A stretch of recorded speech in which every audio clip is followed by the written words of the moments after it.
PR Sivasankar, ഈ സർക്കാരിൻ്റെ വികസന നേട്ടങ്ങൾ എണ്ണി പറയുന്നതിനൊപ്പം സർക്കാരിൻ്റെ കാര്യങ്ങൾ നടപ്പാക്കുന്നതിലെ ഇച്ഛാശക്തിയെക്കുറിച്ച് മുഖ്യമന്ത്രി പറയുന്ന ഭാഗത്താണ് കേന്ദ്ര സർക്കാരിനെ കുറിച്ചിട്ടുള്ള പരാമർശങ്ങൾ കടന്നുകൂടിയത്.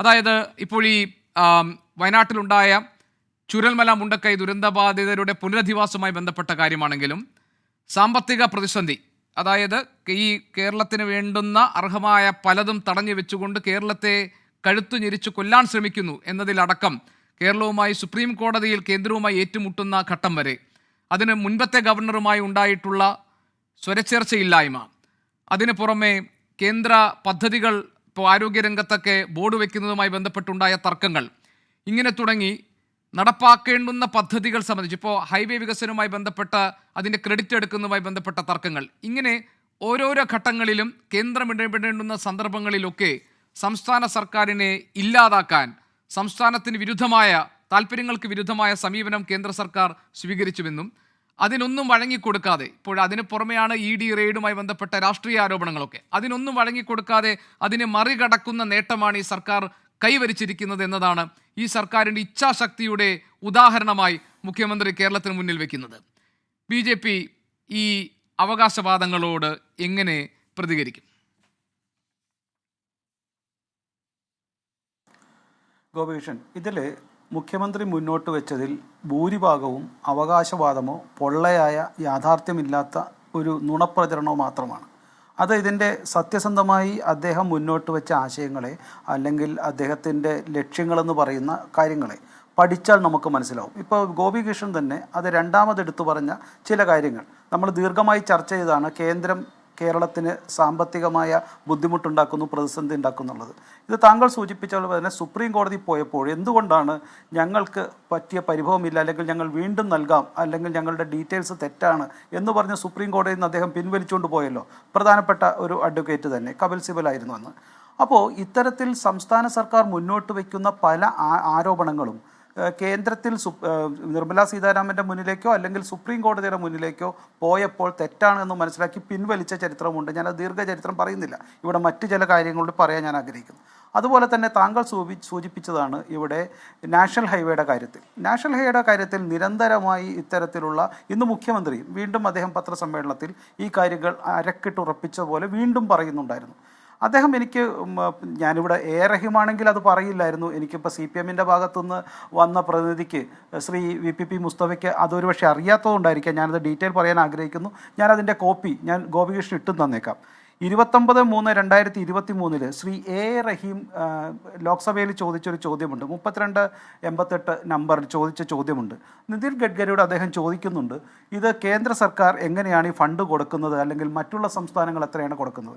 ഇവിടെ സംസ്ഥാന സർക്കാരും ഇന്ന് P രാജീവും വീണ്ടും മുഖ്യമന്ത്രിയും നിരന്തരം പറയുന്നത് 25% ഫണ്ട് കൊടുത്തത് സംസ്ഥാന സർക്കാർ മാത്രമാണ് എന്നതാണ് ആരോപണം ഉന്നയിച്ചത്, അല്ലെങ്കിൽ വലിയ ക്രെഡിറ്റ് ആയിട്ട് പറഞ്ഞത്. നോക്കൂ, അന്ന് റഹീമിന് കൊടുത്ത ഉത്തരം ശ്രീ ഗഡ്കരി വളരെ കൃത്യമായിട്ട് അദ്ദേഹം പറയുന്നത്, several state has been already contributed /agreed to contribute towards the cost of the land acquisition up to 100% for the specific NH project, including the state like Kerala, Bihar, Tamil Nadu, Karnataka, Andhra Pradesh, Odisha, Punjab. The details are going on. അങ്ങനെ ദീർഘമായതുണ്ട്. And Nagaland, Manipur, Assam and provided the land free of cost for the development project.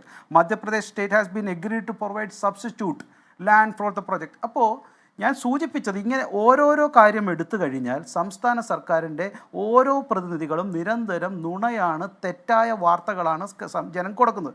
അടുത്ത കാര്യം നോക്കൂ, അദ്ദേഹം ഇപ്പോൾ പറയുന്നത് പുനരധിവാസത്തിന് സംസ്ഥാന സർക്കാർ ശ്രമിക്കുമ്പോൾ കേന്ദ്ര സർക്കാർ തെറ്റായിട്ടുള്ള സഹായിച്ചില്ല എന്നുള്ളതാണ്.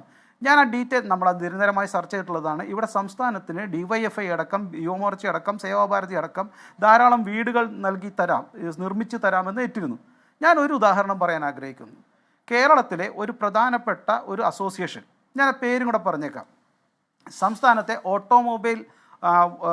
Kerala automobile association workshop union, അവർ 10 വീടുണ്ടാക്കിയിട്ട് ഏതാണ്ട് 7-8 മാസമായി സംസ്ഥാനത്തെ മുഖ്യമന്ത്രിയെയോ മന്ത്രിമാരെയോ ക്ഷണിച്ചിട്ട് ഉദ്ഘാടനം ചെയ്യാൻ പോലും വരുന്നില്ല. അവരെന്നിട്ട് സുരേഷ് ഗോപിയെ വിളിച്ചേക്കാം. അതിൻ്റെ കത്ത് എൻ്റെ അടുത്തുണ്ട്. നസീർ വള്ളിക്കാട്, സംസ്ഥാന ജനറൽ സെക്രട്ടറി, സുരേഷ് ഗോപിയെ വന്ന് കാണുകയാണ്. ഞങ്ങൾക്ക് ഈ സാധനം ഒന്ന് ഉദ്ഘാടനം ചെയ്തു തരണം. സംസ്ഥാനത്തെ മുഖ്യമന്ത്രിയെയും അവിടുത്തെ മന്ത്രിമാരെയും വിളിച്ചിട്ട് പണി തീർന്ന് വീട്ട് സാധനങ്ങളടക്കം അവർ വെച്ചുകൊണ്ടിരിക്കുകയാണ്. മാസം 4-5 എന്തിനാണ് സംസ്ഥാന സർക്കാർ ഒരു അസോസിയേഷൻ നിർമ്മിച്ച് ഫ്രീ ആയിട്ട് നൽകുന്ന അതിന് പോലും അനുവാദം നൽകാത്തത്? ശ്രീ കോൺഗ്രസിൻ്റെ നേതാക്കളും കേൾക്കണം.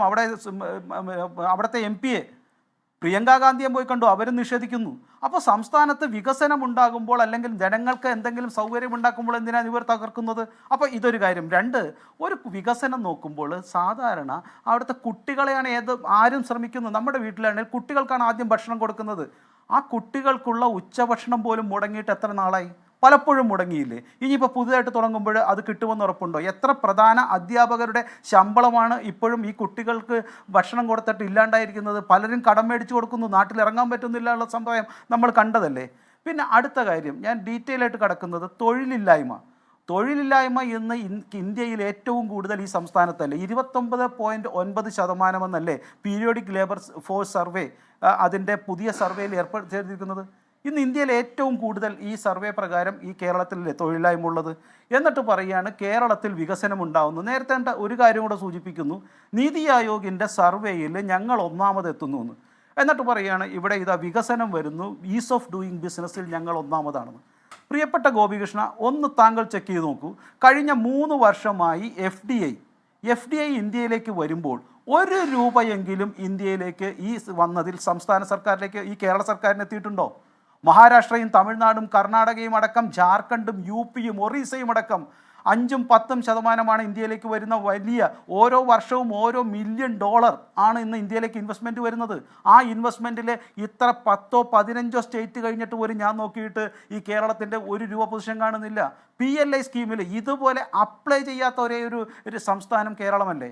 അപ്പോൾ വികസനത്തിൻ്റെ കാര്യത്തിൽ, ഫാക്ടറി വരുന്ന കാര്യത്തിൽ, വലിയ നിർമ്മാണ പ്രവർത്തനങ്ങൾ നടക്കുന്ന കാര്യത്തിൽ കേരളത്തിൻ്റെ കാര്യം അധോഗതിയല്ലേ. ഇവിടെ എന്താണ് വികസനം ഉണ്ടായത്? ഫോറിൻ ഡയറക്റ്റ് ഇൻവെസ്റ്റ്മെൻറ്റ് ഉണ്ടായിട്ടുണ്ടോ? പിന്നെ എന്ത് ഈസ് ഓഫ് ഡൂയിങ് ബിസിനസ് ഇവിടെ ബേക്കറി തുടങ്ങുന്നതിലും പെട്ടിക്കട തുടങ്ങുന്നതിലോ? സംസ്ഥാനത്തിന് ഒരേപോലെയല്ലേ ഗിഫ്റ്റ് സിറ്റി അനുവദിച്ചത്? കേന്ദ്ര സർക്കാർ വന്നിട്ട് 2000 അനുവദിച്ച ഗിഫ്റ്റ് സിറ്റിയുടെ കാര്യത്തിൽ ഒരു കല്ലിടാൻ പോലും നടന്നു. ഞാനല്ലല്ലോ ഇത് ആരോപണം ഉന്നയിക്കുന്നത്. ഇവിടുത്തെ കേരളത്തിലെ ഏറ്റവും ഒരു മഹാനായ വ്യവസായി, ഈ കേരളത്തിൻ്റെ തന്നെ വ്യാവസായിക അംബാസിഡർ എന്ന് നമ്മൾ വിളിക്കുന്ന ലുലുവിൻ്റെ യൂസഫ് അലി സാറ്, അദ്ദേഹം പറഞ്ഞില്ലേ ഈ കേരളത്തിൽ പച്ച പിടിക്കുന്നില്ല, ഗിഫ്റ്റ് സിറ്റി വരുന്നില്ല എന്ന് അദ്ദേഹം തന്നെ പരസ്യമായിട്ട് മുഖ്യമന്ത്രി ഇരുത്തി പ്രസംഗിച്ചില്ലേ? അത് BJPയുടെ അഭിപ്രായമല്ലല്ലോ. അപ്പോൾ കേരളത്തിലെ വ്യവസായ പ്രമുഖർക്ക് ഈ സംസ്ഥാനത്തിനോട് എതിർപ്പുണ്ട്. ആ ഗിഫ്റ്റ് സിറ്റിയിൽ കേരളത്തിലെ ഏതാണ്ട് 17ഓളം സ്ഥാപനങ്ങൾ ഗുജറാത്തിലെ ഗിഫ്റ്റ് സിറ്റിയിൽ പോയി വർക്ക് ചെയ്യുന്നു. എന്തുകൊണ്ടാണ്? എന്നിട്ട് പറയുകയാണ് സംസ്ഥാന സർക്കാർ ഇവിടെ ഡെവലപ്മെൻ്റ് ഉണ്ട്, ഇവിടെ IT ബിസിനസ് വികസനം നടത്തുന്നു. ഇവിടെ ലുലുവും അതേപോലെ തന്നെ ലീലയും അതേപോലെ കമ്പനികൾ ഇവിടെ IT സെൻറ്റർ ഉണ്ടാക്കിയിട്ട് IT പാർക്കുകൾ ഉണ്ടാക്കുമ്പോൾ അവിടെ വന്ന് പണിയെടുത്ത് ഈ മലയാളികൾ ജീവിക്കുന്നതിന് സംസ്ഥാന സർക്കാരിൻ്റെ വികസനമാണെന്ന് പറയുന്നതിൽ അല്പമൊക്കെ നാണവും മാനവും വേണ്ടേ?